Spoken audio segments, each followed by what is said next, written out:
Boa tarde, amigos. Boa tarde aqui pela hora de Santiago de Compostela, onde já são 16 minutos depois das 5 horas da tarde. Estamos num horário 5 horas mais adiantado do que o horário brasileiro. E hoje o meu convidado é Luiz Augusto Veloso, jornalista e antigo presidente do Flamengo.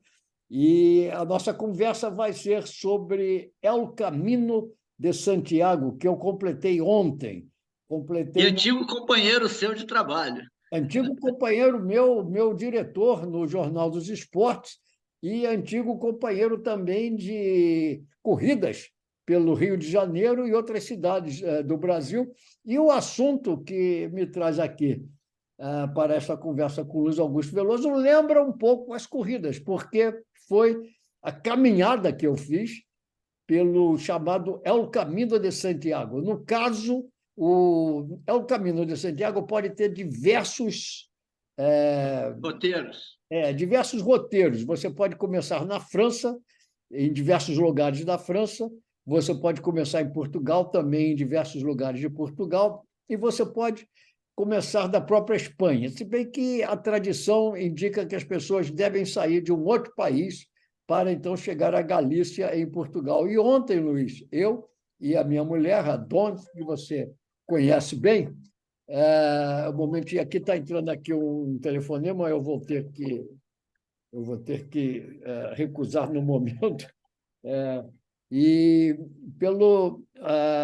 ontem nós completamos, depois de 10 dias, nós saímos de Barcelos, de Portugal, que fica ao norte do Porto, e chegamos a Santiago de Compostela, numa distância total de 210,11 quilômetros. A Dona mediu tudo no Garmin dela. E, ao longo dessa caminhada, Luiz, o curioso é que nós encontramos pessoas de 34 nacionalidades diferentes. Não, com todos os meus amigos, que não são poucos, que mais de uma vez, porque o que eu sinto é que raramente alguém vai e que alguém que goste da prática esportiva faz apenas uma vez, assim, porque deve ter um encanto, deve proporcionar uma experiência muito bacana mesmo, porque as pessoas. Há muita gente que repete a experiência, de mudando os roteiros, mudando eu acho que deve ser uma coisa. Você afinal se realizou, foi uma experiência era aquilo que você esperava, ou Zé? E Olha, Dom? eu acho que foi até mais do que eu esperava. A experiência é fantástica. No meu caso, inclusive, eu fiquei com orgulho de não ter encontrado, ao longo da trilha, ninguém com a minha idade, todos mais jovens. Eu, na cidade de Ponte de Lima, em Portugal, aliás, uma cidade encantadora, quem não conhece deve ir lá. É uma cidade que, inclusive, tem lá restos da passagem de tropas romanas, como, aliás, você encontra ao longo de todo o El Camino de Santiago, antigas fortificações, antigas estradas, antigas pontes. Na cidade de Ponte de Lima, eu, por curiosidade, comecei a conversar com uma moça jovem que me pareceu chinesa. E, para curiosidade minha, ela respondeu e disse que morava na Escócia. E aí eu vim apurar que ela, na realidade, morava na Escócia, mas nasceu na China, tem um irmão que mora na Alemanha, também nascido na China, e um pai chinês que, segundo ela, tem 81 anos. Ela estava muito orgulhosa, porque ele estava fazendo a caminhada com 81 anos. E quando eu disse que eu estava com 86, ela perdeu um pouco, assim, digamos, o rebolado. E mais tarde encontramos outro cidadão com 83 anos, mas com 86 anos, nenhum. E eu devo dizer o seguinte, Luiz, não é pela minha idade, não, mas de modo geral, você precisa estar muito bem fisicamente, porque basicamente é uma trilha que você faz. É possível você fazer o caminho de Santiago também de bicicleta ou a cavalo, mas eu acho que, como o próprio nome indica, caminho é para caminhante. E eu acho que a maneira mais própria de você fazer é, de fato, caminhando, e são trilhas. De bicicleta, é praticamente impossível você seguir as trilhas do verdadeiro caminho de Santiago. Quem faz de bicicleta provavelmente faz um caminho heterodoxo, né? Exato.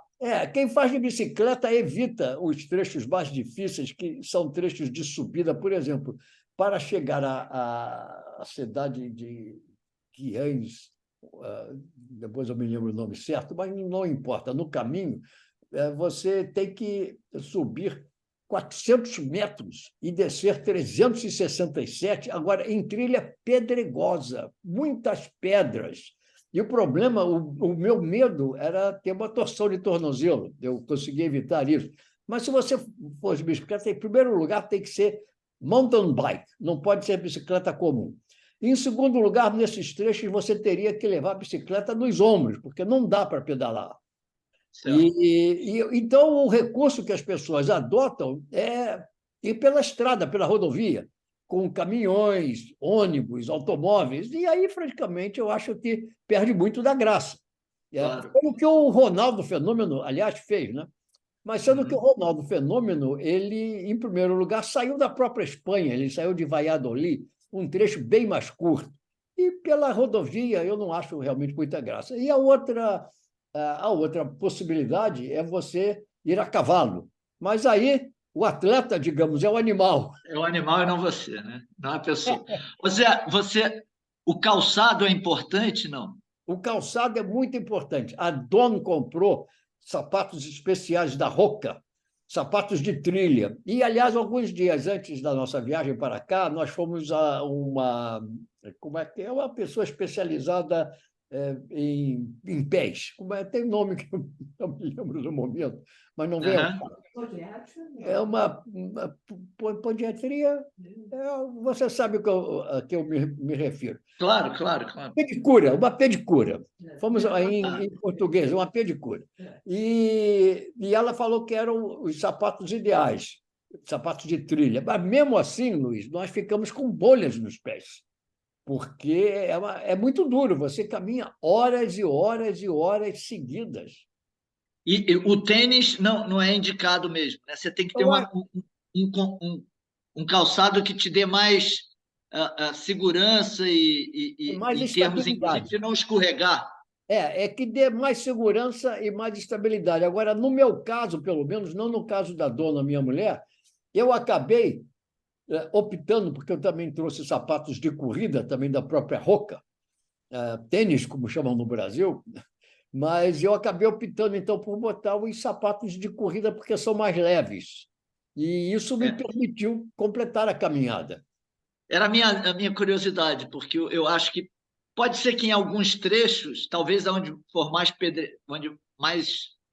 irregular, talvez o outro tipo de calçado seja mais adequado, porque o tênis, ao mesmo tempo, ele também te deixa um pouco mais vulnerável, né? O tênis de corrida, especificamente, eu imagino. Deixa mais vulnerável na questão de você poder torcer o tornozelo. Então, você tem que tomar cuidado, porque se você torcer o tornozelo, acabou, você não pode mais continuar, não há jeito de você fazer a trilha do Caminho de Santiago com uma torção no tornozelo. Agora, o mais importante do Caminho de Santiago, Luiz, é a camaradagem que você encontra. Esse depoimento é que eu queria. A interação entre gente que você nunca viu, provavelmente. Há gente que constitui amizades a partir disso. Eu tenho um grande amigo que foi corredor, que te conhece também, aqui da Gávea, José, e ele faz praticamente todos os anos, já há algum tempo. E ele tem amigos que ele fez ao longo do tempo a partir da caminhada, né? A partir dessa experiência dele e tal. Mas eu fico muito curioso de ver como é que é essa interação de pessoas de diferentes culturas, idades, línguas, formações e tal, né? Deve ser fascinante, é uma experiência. É fascinante. É importante você falar outras línguas que não o português. Em primeiro lugar, eu queria fazer um parênteses para dizer o seguinte, que na Galícia, na realidade, eles não falam espanhol, eles falam galego, que é muito parecido com o português.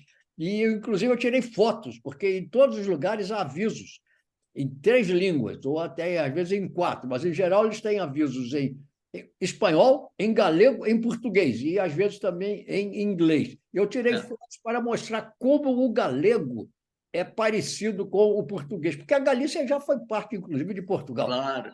Eu estive em Corunha mais de uma vez por conta do futebol, e é incrível como o galego ali nessa região toda é muito mais próximo ao português do que de outras regiões da Espanha. É quase um português, né? Quase o português. E hoje, inclusive, de manhã, no hotel, o garçom me falou: me fala em português que eu compreendo tudo. Eu falei: então, estamos em casa. Tudo bem. E outra coisa curiosa é o seguinte: em alguns pontos eu notei uma certa resistência do galego ao espanhol, porque eu vi pintado assim em muros coisas como a Espanha pisa na Galícia, e em outro dizendo assim, independência. Então, há, de uma certa forma, aqui um pequeno movimento separatista, como há, por exemplo, na Catalunha, a região do Barcelona. E, aliás, outra coisa muito curiosa é que nós encontramos um cidadão de Andorra que me fez uma revelação. Ele me disse: Andorra é o único país do mundo em que o idioma oficial é o catalão, nem na Espanha. Olha, É em Andorra em que o idioma oficial é o catalão. Mas é importante, Luiz, você não falar só o português, porque você falando inglês, e eu na companhia da minha mulher, a gente ia conversando naturalmente em inglês, as pessoas nos ouviam, se juntavam, você fica conhecendo tipos interessantíssimos. não há dúvida, Pessoas não que tenho vêm dúvida. de locais mais exóticos que você não poderia esperar que estivesse aqui. E alguns dos tipos curiosos e até impressionantes que eu conheci, por exemplo, um italiano que saiu de Roma, foi até Santiago de Compostela,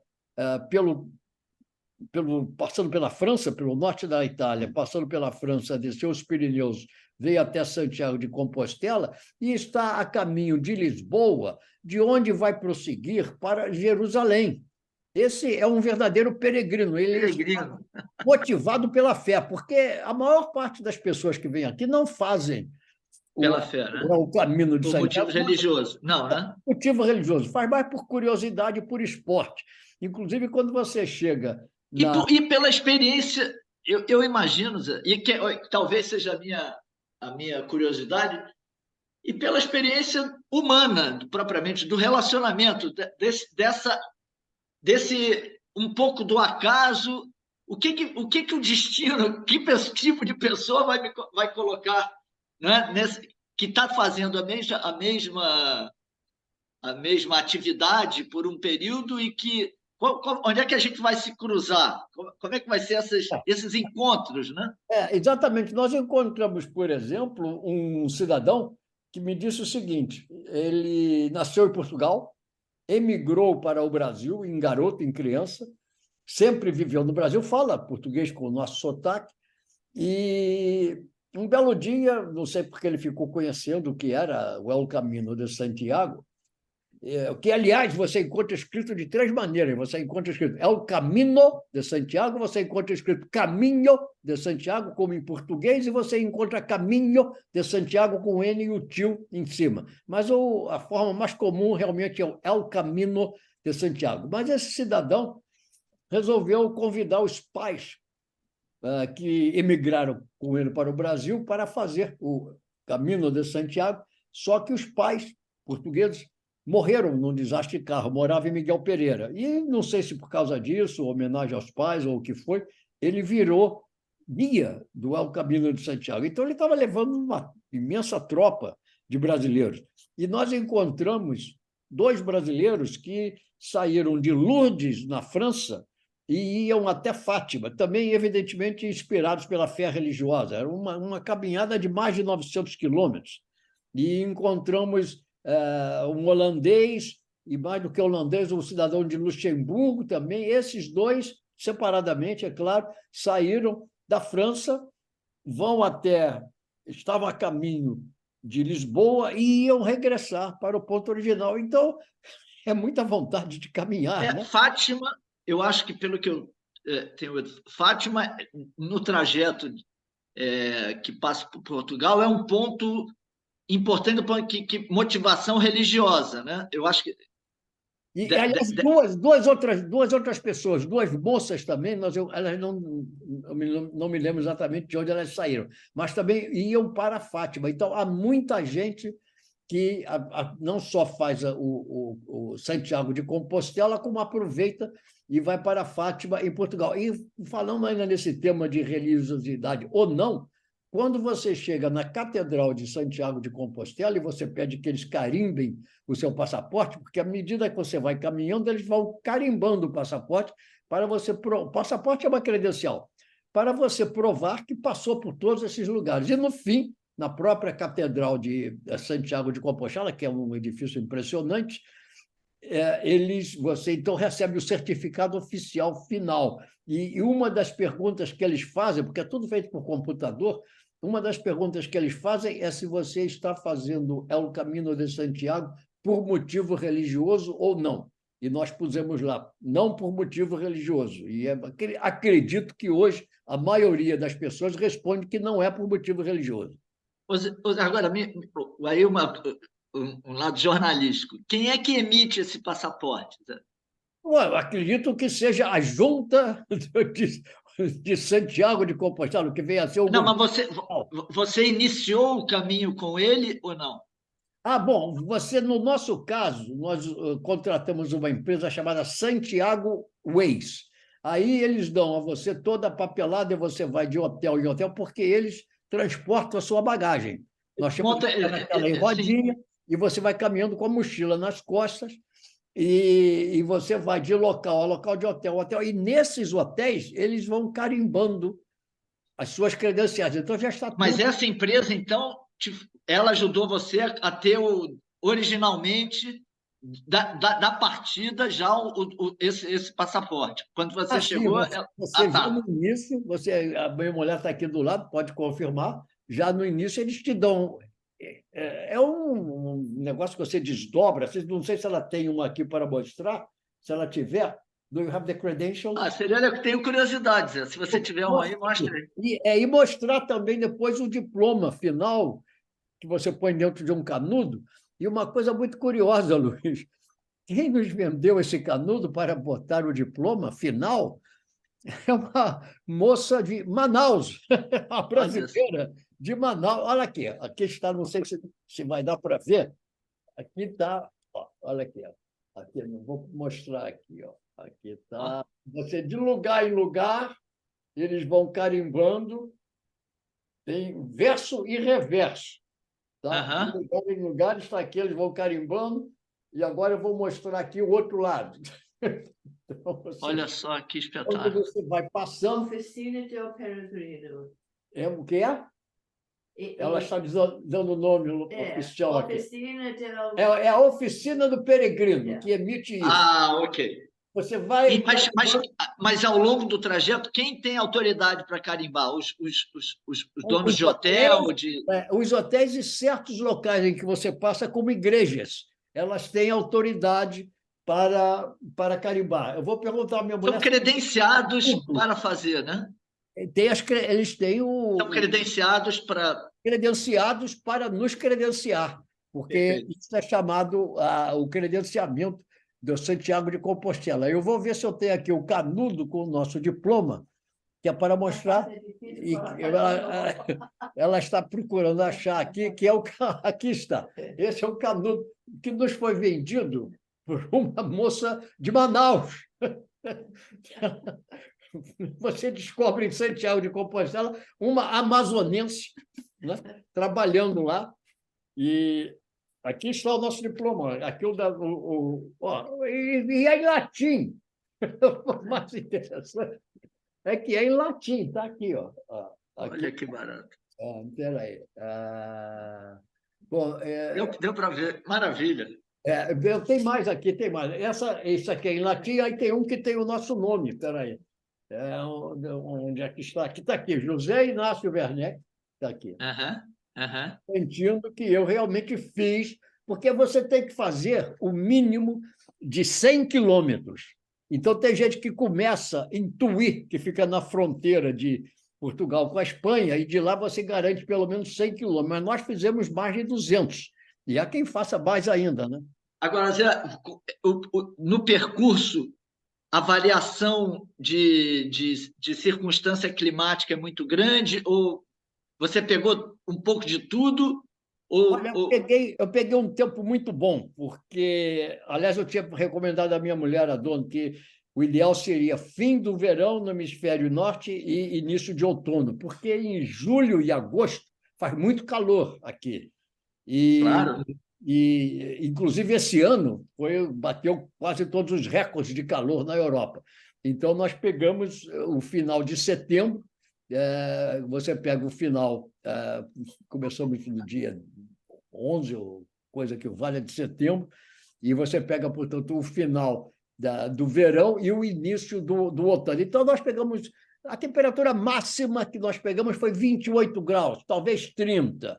Pegamos um pouco de chuva em algum trecho em Portugal no início, mas nada assim catastrófico. Você se cobre com uma pequena capa de plástico e o resto foi chuva fininha, que não chega a incomodar e que, na realidade, ajuda porque refresca. E a temperatura se manteve agradável. Então, eu acho que, se eu pudesse recomendar aos brasileiros, esta é a melhor época do ano. É o final mas do. à noite E à noite a esfria em alguns. temperatura cai bastante. Cai bastante, a temperatura vai para 12 graus, 13 graus, 11 graus. E os hotéis não são hotéis de luxo, são hotéis confortáveis, embora não de 5 estrelas. E você pode escolher, acredito, até hotéis de 5 estrelas, deve haver pelo caminho. E muita gente que vai realmente nos albergues, um número Claro. impressionante de pessoas que vão nos albergues. Mas a grande qualidade para mim, a grande experiência que eu tiro disso é o contato humano e Claro. como as pessoas são solidárias. E eu fico pensando, às vezes, pensando no que acontece no mundo de hoje, em que há divisões políticas tão grandes no Brasil, nos Estados Unidos, e as pessoas se odeiam e se guerreiam. Aqui você não encontra nada disso, você encontra só pessoas dispostas a ajudar umas às outras. É o espírito é o caminho de Santiago. Que bacana, muito, É, muito interessante. é. E então você recomenda que as pessoas, independente de serem ou não desportistas, mas sabendo que quem tem uma prática, uma atividade física mais regular e tal, vai facilitar muito, vai tornar mais confortável a experiência, né? Eu acho indispensável. A pessoa pode ser mais jovem, um pouco mais velho, mas tem que ter uma experiência de atividade física. Perdão. Não é uma pessoa absolutamente sedentária que vai chegar aqui para fazer o caminho de Santiago que vai conseguir. Uhum. Interessante. Mas você diria que do ponto, mas assim, e do ponto de você lidou com essa questão da religiosidade, assim, de pessoas que passavam isso, da Não, não. emoção de estarem. Não, né? Eu também não encontrei ninguém tentando converter ninguém. Nós encontramos ao longo do caminho um frade franciscano, uma coisa muito curiosa, de Nova York. E ele liderava um grupo de mulheres. O grupo era todo ele feminino, liderado por um frade franciscano, vestido com aquelas roupas pesadas. E eu fiquei com pena dele. Mas uma pessoa muito alegre, muito comunicativa, mas em momento algum, ele, das conversas que teve conosco e com outras pessoas que eu vi, transmitiu qualquer pregação de fundo religioso. Isso não acontece absolutamente. Cada um tem a sua fé, né? Encontrei pessoas, por exemplo, que vêm da Ásia, do Japão, da China, de Taiwan. Uma das pessoas que eu encontrei de Taiwan, e não sei nem se tem a religião católica ou protestante, evangélica, ou lá o que seja, ou se são budistas, ou encontrei um cidadão da Turquia, não sei se é muçulmano, ele não me falou nada, e nem eu perguntei, mas não há essa preocupação aqui. Entendi. Então é isso. Se você tiver mais alguma Não, curiosidade. muito bacana. Fico feliz aí de você ter tido mais uma experiência na sua vida diferente, né? Se você quiser, e que combinou o lado da sua herança de atleta e de praticante da nossa companheira de muitos anos, que é a corrida, né? E que foi importante, pelo visto, para você poder curtir essa experiência aí da maneira mais confortável e curtir outros aspectos que, eu imagino que se a pessoa não está fisicamente bem preparada, ela não vai ter a melhor das experiências não em vai outros ter, aspectos. vai acabar se arrependendo. Mas eu recomendo a todos, se preparem e façam El Camino de Santiago. E Luiz Augusto Veloso, muito obrigado por sua colaboração. Nada, um prazer, dar um beijo na Dom. Parabéns aos dois aí por mais uma façanha. E que nos Estados Unidos voltem a correr depois quando você Voltaremos. voltar. Um abraço. Tchau. Prazer, querido. Igualmente.